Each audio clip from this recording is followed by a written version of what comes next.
Hey there, math friends. Today we're going to be talking about combining like terms. Now we're going to get to those notes that you're ready to take in just a second, but for right now, just go ahead and pay attention to the screen. I'm going to show you some stuff about combining like terms. Now, what is combining like terms? Combining like terms is kind of like the mathematical equivalent of cleaning up a mess or getting organized.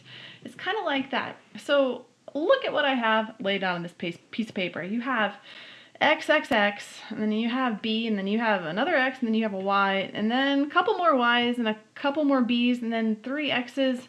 It's kind of like going to a restaurant and saying, yeah, can I get 3 hamburgers and a Coke, and another hamburger, and then a fry, and 2 more fries, and 2 more Cokes, and 3 more hamburgers. And then the person is like, wait a second, how many hamburgers did they want? Because you're giving them information that's not organized. So let's organize our information. First of all, let's write down, let's see, we have 3 x's here. And I'm writing 3x right beside each other. That implies multiplication, right? When you have 3 x's, you can write 3x, and that's just the same thing as 3 times x. All right, what do we have here? We have 1b. Now you could write 1b, or you could just write b. It means the same thing, and a lot of times mathematicians prefer to write it like this. When you have 1x, same story. You can just write x, or you could write 1x. Now when they're alone by themselves like this, just kind of keep in mind that there could be a 1 there, okay? Now we have 1y. Let's write y. What do we have over here? 2 y's? Okay, let's write 2y.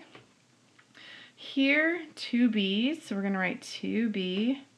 And over here, 3 x's, so I'm going to write 3x. Okay, so now first of all, this is kind of bugging me. Let's go ahead and get all these letters organized. So I'm going to drag all the x's over here into this pile. Ah, that's better. Okay, let's put all the b's over here in this pile. There we go. And here the x's are all together there. That looks so much more organized. So it looks like we have 1, 2, 3, 4, 5, 6, 7 x's. And we have 1, 2, 3 y's. Okay, awesome. And we have 1, 2, 3 b's. So if you were at that restaurant and the waitress came by and asked you what you wanted, you could tell them, I guess this is more of a to-go order. Anyways, either way, you could tell them, yeah, I want 7 hamburgers, 3 fries, and 3 Cokes, or, you know, whatever your order is. And that would just be a much more straightforward, easy to understand way of placing your order. Same thing in math. This is much more straightforward and easy to understand than this plus this plus this plus this plus this plus this plus this. Now let's get rid of all these little guys and think about, without writing things down on pieces of paper and moving them around, let's think about how we can make this become this, because this is much better to look at. So first of all, 3x, b, x, y, 2y, 2b, 3x. Let's just go ahead and divide things up. Let's organize them. We have the x's, doop, boop. Okay, let's look at those x's first. Now, how many x's total do you have if you have 3x here, 1x here, and 3x there? So what we're thinking in our heads here is 3x plus 1x plus 3x. Okay? Now when you have the same variable here, what you can do, as long as it's exactly the same, you can just add the numbers in front of it. 3 plus 1 is 4, plus 3 equals 7. So this, all 3 of those x terms, become 7x. And that's how many x's you have. Now you notice that's what we came up with down here, but we had the nice little paper things to slide around, so that was a little easier. Here we used math to come to the 7x. Let's talk about the b's now. Looks like we have 1 b over here, and we had 2 b's over here. So let's think about it math-wise. We'll have 1b plus 2b. Okay, are the variables the same? B, B? Yeah, they're exactly the same. That's good. So let's just add the numbers in front. By the way, this number in front is called a coefficient. We're going to get to that more later. 1 plus 2 equals 3. So we have 3 b's total. Don't forget to write that b. It's important that it stays there. So now we have 3b. Is that what we came up with down here when we slid our papers around? Yeah, there it is, the same as 3b. Good. Now we just have to combine our y's. So it looks like we've got a y here, and we've got 2 y's here. So you have 1y plus 2 y's is going to equal 3 y's. Okay, so I know this looks like really spread out and kind of crazy. Sorry, let me make that be quiet. It looks kind of spread out and crazy, but that is just an overall explanation of how this is going to work with combining like terms. Go ahead and grab your notes page. I'm going to pause and get my notes page out too. Okay, so for the sake of time, I have gone ahead and written a few things down here. And remember, it's totally fine for you to write your notes on a separate piece of paper. You don't have to print this stuff out. Same thing for your assignments. So our I can statement, I can combine like terms. Now you have a warm-up that involves some fractions and decimals. Again, for the sake of time, we're going to just skip over that right now, and we're going to go to this next section. So we're not going to worry about that. It says we run into mathematical expressions all the time. Each of the problems above is a simple mathematical expression. So they're saying like this is an expression and this is an expression. That's true. As a reminder, once we start learning algebra, a mathematical expression, what is that? It's a group of numbers, variables, and operations that show the value of something. Let's keep talking about words here. Variables. What is a variable? It's a symbol, usually a letter, used to represent a number. Oftentimes we use the letter X, but not always. This allows us to represent many situations with one expression, and that saves time and effort in the long run. It really does. It may feel like a lot of work to learn it right now, but in the long run, it just allows you to do way more things. Operations. Operations are adding, subtracting, multiplying, and dividing. Those are your operations. And then, okay, so there it says there are many times when an expression looks really awful and we need to clean it up. And then they give an example. So this is kind of like what I was doing over on that other page with all the letters sliding around, right? You have a messy mathematical expression, we need to clean it up. Cleaning up a mathematical expression is often called simplifying. One of the most common ways we simplify an expression is by doing something called, guess what? Combining like terms. You got it. Okay. Terms are the individual parts of an algebraic expression, and they're separated by a plus or minus sign. For example, 5x, negative 3gh, x by itself, any of these things, all of these are separate terms. They're all terms. Now the number in front of the variable, I promised you would get back to this, and here we are. The number in front of that variable is called the coefficient. This is a long word, but it's one of those you're going to hear all the time, so it'll get much more familiar. The coefficient. Can you say that for me? Coefficient. Okay, let's look at these. So the variable term 5x. Okay, first of all, this is one term, and they call it a variable term because there's a variable in it. That's the x. Okay, so the variable term 5x has a coefficient of, what's the number in front of the x? 5. Now how about this one? The variable term negative 3gh has a coefficient of, again, we want to get rid of the letters here, just think about the number in front of the letters, and that is negative 3. The variable term x has a coefficient of what? That's a great question. If there was a number there, what would it be without changing the value of x?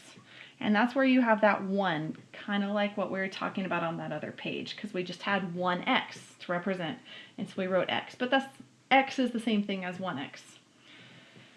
All right, the variable term negative 2, ABC, has a coefficient of, again, a, b, and c, those are the variables. The coefficient is in front of the variables, and so that coefficient is going to be your negative 2. Okay, now a term that's just a plain old number, like negative 7 or 3 or 10, that would be called a constant. Constant. Okay, so those are good words to know, and we'll be practicing those more, like I said. Okay, let's talk about like terms. Like terms are terms that have the same variable and the same exponent. You guys know what exponents are, right? The little numbers. Like here's an x with an exponent of 2. So this little guy, that's the exponent. Most of the time you're just going to see an x and you don't have to worry about the exponents. But every now and then you'll see this also. So again, like terms are terms that have the same variable. So over there when I had the little scraps of paper, like we organized all the x's together, those were all the same variable. They were like terms. And then we organized all the b's together. They were the same variable, so they were the like terms. And we organized all the y's together. Again, same variable, those are like terms. And that's all this is here. We just won't always have the little pieces of paper to move around. Okay, so in example 1, we're just going to identify the terms, and then we're going to state the coefficient of each, or state that it's constant, okay? So looking at A, now again, the terms, we know the terms because they're separated by a plus or a minus sign. So we have a term here, right? We have a term here, and we have a term here. Okay. So in the first term, is it a variable term or is it a constant term? Since there's an x in there, we know that this term is a variable term. And in this case, it has a coefficient of 4. I'm just going to kind of abbreviate coefficient there and write 4. Okay, so this middle one, 3, that one does not have any letters in it, so it must not have any variables. So we're just going to call it a constant. And then over here, minus 7y, that does have a variable, so we need to name the coefficient. In this case, the coefficient is -7. And that's all you have to do there. Let's look at this next one. 4x plus 6 minus 3x plus 5. Okay, so we have 4 terms. This time we have this one, this one, this one, and this one. All right, so on both of these, you see 4x and you see 3x. Both of those are variable terms. And the coefficient here is going to be 4, and the coefficient here is going to be 3. Now the 5 and the 6, those are both constants. So I'll just kind of draw an arrow over there. Those are constants. And again, they are constants because they have no letters attached to them. They do not have any variables in them. Okay, example 2. Now we're going to simplify the expressions by combining the like terms. Now here's a good thing to know. We normally write the expressions in alphabetical order. Alphabetical order. Now, this is something, this is something you're going to be working on for the next few years, the alphabetical order thing. If you write it in the wrong order, I am not going to take off points for you. But you should know this. You might see on a test that they like rearrange the numbers or letters and all that stuff in a way that you don't expect. And what they're doing is they're just putting it in that alphabetical order. So if they flip things around so that the B's come before the F's or whatever, they're just putting in alphabetical order. Okay, I just want you to be aware of that. For now, we're going to go ahead and practice doing the alphabetical order because we can. So here, you see the variable is x, and then another variable is y, and then we have a constant term of 3. So we do alphabetical order first. That's 4x because x comes before y in the alphabet. Then we'll do the -7y, and then your constants always come last. Okay? Now on example B, this one's more important because we do actually get to do some combining here. So let's look for the terms that have the same variables first of all. Looks like we have an x in this term. And this one doesn't have an x. Oh, this one has another x. Okay, good. And this one doesn't have an x. So let's combine 4x minus 3x. So if you have 4x's and then you take away 3x's, you're left with 1x. And I'm just going to write x. Now I could write 1x, but that 1, we don't really need it. It doesn't change the value, so I'm just going to write x. Okay, now we have a 6 and a 5. Those are both constants. There's no variables attached. So we're going to go ahead and combine these. Positive 6 plus 5 is going to equal 11. So your whole thing, your whole answer is going to be x plus 11. All right, let's look at C. Okay, we've got some y's, some z's, some x's, and a constant, it looks like. So alphabetical order-wise, let's start with the x's.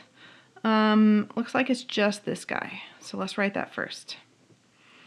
Next would be the y's. So let's underline those just so we can kind of see them. We have 9y plus 4y.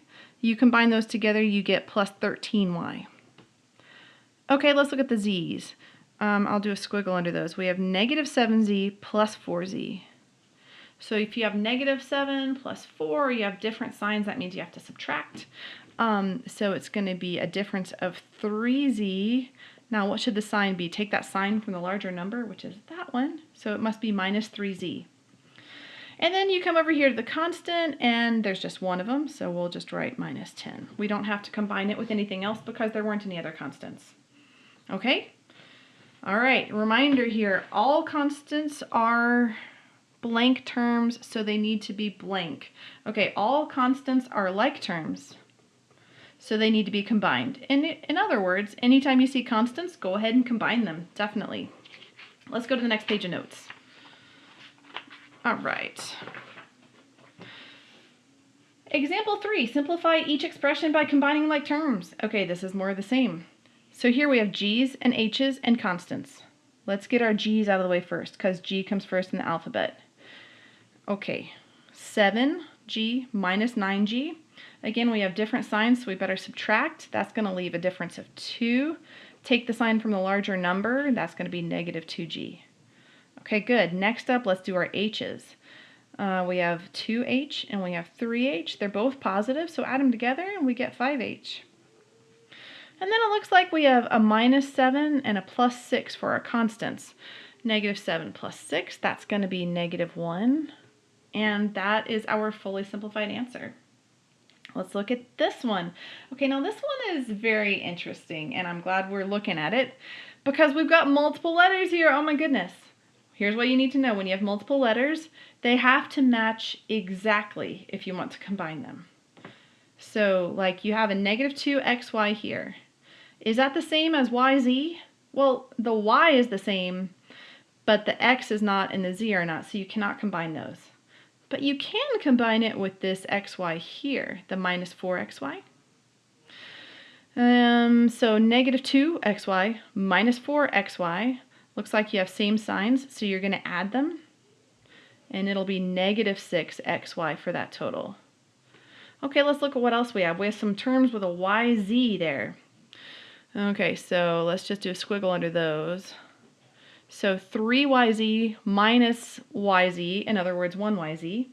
So 3 minus 1 equals 2. That would be a positive 2. And we'll just keep writing the yz there. And then what else do we have? It looks like we've got a little z over here. So he's by himself. We'll just keep him separate.